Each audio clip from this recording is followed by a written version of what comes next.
The Weekend in Jacksonville with Dan Hicken is presented by Millennium Physician Group, your connection to a healthier life.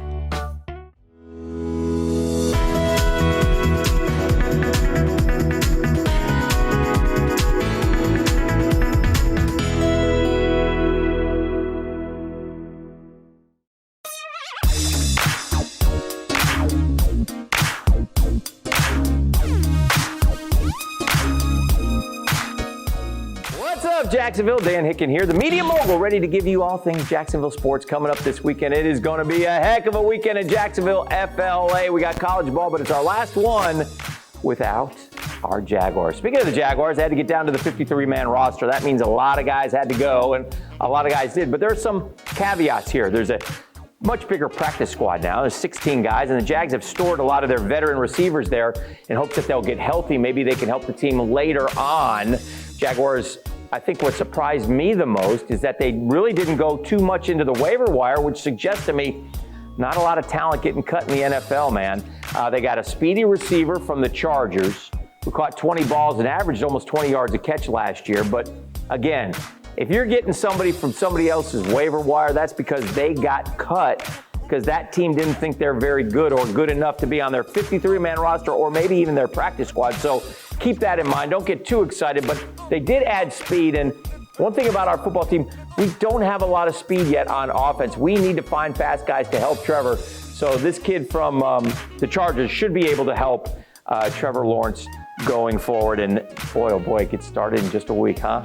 Can't wait for the Jaguars at Houston. And by the way, on a side note, if you want to go down to the stadium that first Sunday after the Jags game, you can watch the Packers and the Saints. Yeah, the Packers and the Saints playing in Jacksonville, FLA. That is pretty cool. But college ball starts, gosh, Thursday, Friday, Saturday, and Saturday night under the lights. The Gators return to the Swamp against FAU. All right. It's not the biggest test in the world, but it's Florida football. It's a new look Florida team. It's a team that we're going to have to pull out the roster to get used to. Who's this guy? Who's that guy? We got Emory Jones, number 5 on offense. We got Kyer Elam, number 5 on defense. So how will Emory play? That's the first question. And more importantly, because I think he'll be okay.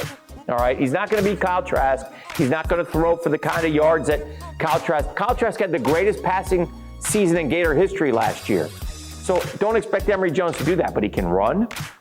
And more importantly than that, I think the question for Florida football is the defense going to be better? The answer is yes. They can't be worse, but they need to be a lot better.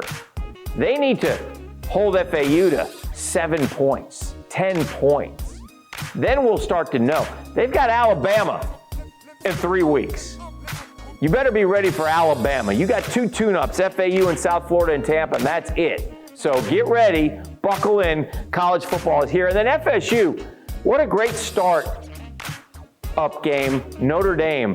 Now that's a tough one, but if Florida State can just be competitive and battle Notre Dame, it's going to be a packed house at the Doak. A lot of excitement there. Obviously, they're going to pay tribute to Coach Bowden in many ways. On the back of their helmets on the field, it'll say Bobby Bowden. I mean, so there's a lot of emotion there, I think, for Florida State and its fans.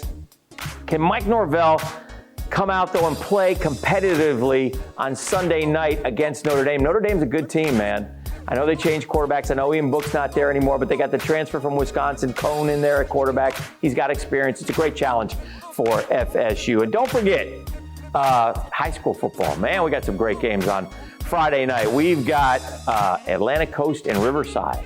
How about that game? 2 1-0 teams. Riverside so good on defense. Atlantic Coast has a really good running back. That should be a lot of fun. Episcopal and Ponte Vedra also doing battle. The Eagles start with a win against the new school, Tecoy Creek. And then Ponte Vedra losing the knees for the first time in more than a decade. So, wow, there are some really good games in the area. Do yourself a favor on a Friday night. Even if you don't have a dog in the show, go out and check out one high school game in your area. They're a lot of fun to go to. You'll enjoy. They're usually family-type atmospheres. And, gosh, I enjoy the heck out of them as well. That's all we got today, ladies and gentlemen. Check out all of our local matchups all weekend long. College football is here. High school football is here. The NFL is coming. It's going to be a beautiful Jacksonville, Florida weekend. And we'll see you next time on Jacksonville's Weekend in Sports.